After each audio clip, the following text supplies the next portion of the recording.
Paraeducator Residency is a successful workforce strategy currently implemented in the field, leading to sustainable residency programming, growing educators already aligned to the community.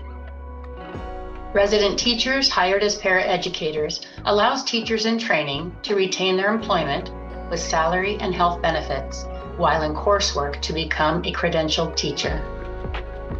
I would love to know what it is that you do, and I know you have residents with you, but tell me more about your position. So I'm a principal for a special education program within the Santa Clara County Office of Education.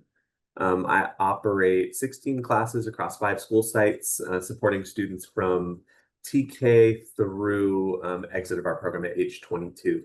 And my program serves students with a variety of needs and abilities in classes for that are non-categorical, or classes that run on a more inclusive model, such as like our OI middle school programs, and everything in between, skilled nursing facilities to integrated sites. And you have residents in that setting?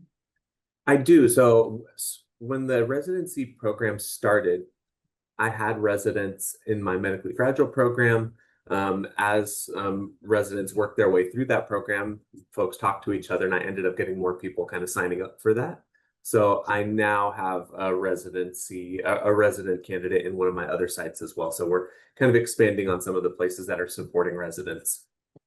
And do you have residents that are doing like the clean model of residency, where they are a resident and only a resident, and also that they also take a role of a paraeducator? Initially, our program was set up so that paraeducators would be able to join the residency program in the classroom in which they're working. So they would be able to study and learn under the teacher that they're comfortable with, while still supporting in their paraeducator capacity as well.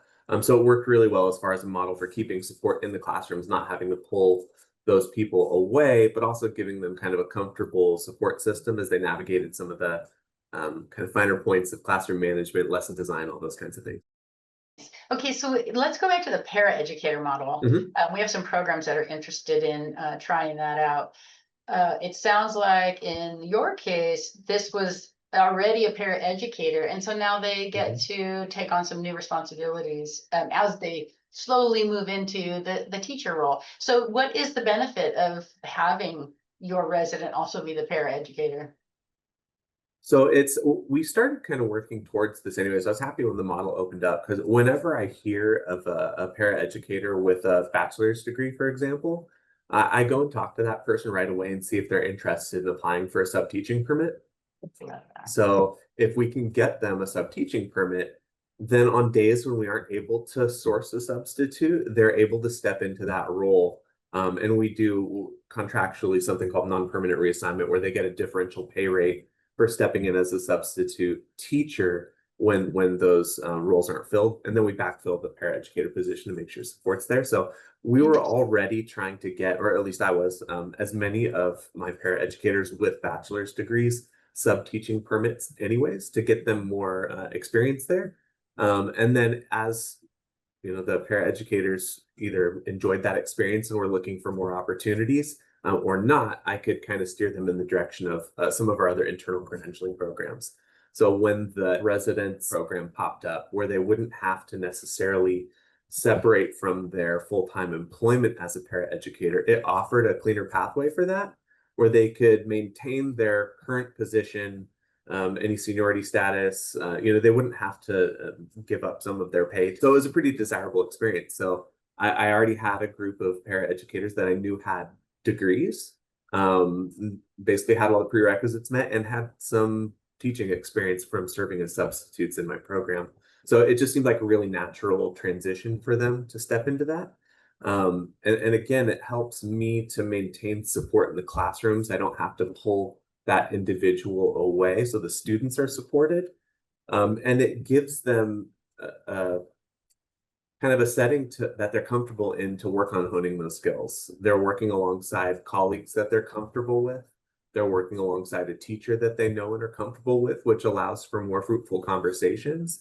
And sometimes when you're thrust into a position you don't know somebody, you might be a little more hesitant to speak freely and candidly about some of the challenges that you might come across. with classroom management, lesson design, all those pieces. So I've found that utilizing that model, it opens that communication and just kind of lets them take more meaningful steps forward, where they're not so scared to kind of share or be open about their own struggles. Right. So, are you finding that the paraeducator model is attractive to those candidates because they have an income source while they're learning to become a teacher? Yeah, well, and I think there's a psychological component to somebody like if they were going to step back from a paraeducator role and go into a teaching credential program, right? It's almost like there you lose your safety net, Mm, right? And so I think there's a psychological component that was keeping some of our paraeducators from entering our credentialing programs that already existed, right?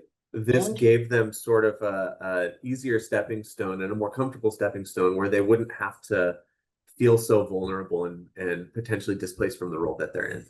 wow, I hadn't Mm. even thought about that benefit. That is really interesting. It's just like it's a much more supportive pathway. It's a more gradual, it's safe. Mhm. Yeah.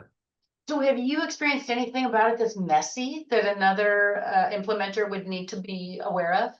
Yeah, absolutely. So one of the things that does come up when you have someone training to be a teacher is there's inevitably going to be challenges with classroom management, for example, right? You have a paraeducator who, as far as hierarchy in an organization, is on par with the other paraeducators in the classroom, but now they're being asked to take a leadership role and coach those people through lessons, and that can sometimes be a challenge when staff see themselves as being on the same level, taking direction and guidance from someone who doesn't necessarily hold an authority position over them. But that's something that can be talked through. That's a psychological piece that I, may not make sense to me. I understand kind of where their feelings might come into play, but front loading those conversations about what the goal is and what's happening, what everyone's roles and responsibilities are, have helped us kind of smooth those waters. Yes, I can see that Mhm. happening. What about the flow of work? Is there anything that you've understood? So there's the paraeducator role that must be Mhm. maintained. Every classroom needs that para, but that para is also moving into some teaching responsibilities. So how Mhm. do those roles shift? Have you watched that, how they do that? Yeah. So, and that's a great point because as that paraeducator who might be supporting a student hands-on in a lesson steps up into that other space and teaches, there does have to be an understanding between the parent and the teacher about that needing to support those students. And so sometimes the mentor teacher could be switching places and providing coaching from the para's seat. So you're not actually losing the support there, but there does have to be a really open conversation about what that support's going to look like when the para steps into that teaching role, right? Because it might be a natural feeling for the teacher to remain up front as well, right? To remain in that teaching position as well, but they have to understand that they're going to need to provide coaching while also backfilling that other support that their para is stepping away from, right? Exactly. Totally doable, but I think that those initial conversations are vital to everyone understanding what that support is going to look like so that the remaining staff in the classroom don't feel like they're being asked to shoulder more while this person takes a step towards advancing their career. Great point. Oh, I like that. Um, Okay, finally, was there any mhm. work you needed to do with the classified union or the certificated union around hiring a paraeducator and while they are working on a teaching credential? I don't believe that piece was too challenging because again, it's supporting uh, growth of union bargaining members, right? Yeah. We're helping them advance their careers. It's something that everybody enjoyed. The mentor teachers are getting a stipend for the work, so CTA members are benefiting here as well. The para educators that join the program typically intern under the current teacher for the classroom they're in, right? Mm, So we're not moving them to certain yeah. mentor teachers or things like that. That is so great. Thank you. Mhm. This is a lot of great information. Yeah, I hope more people take the step because we need teachers. Yeah, we do.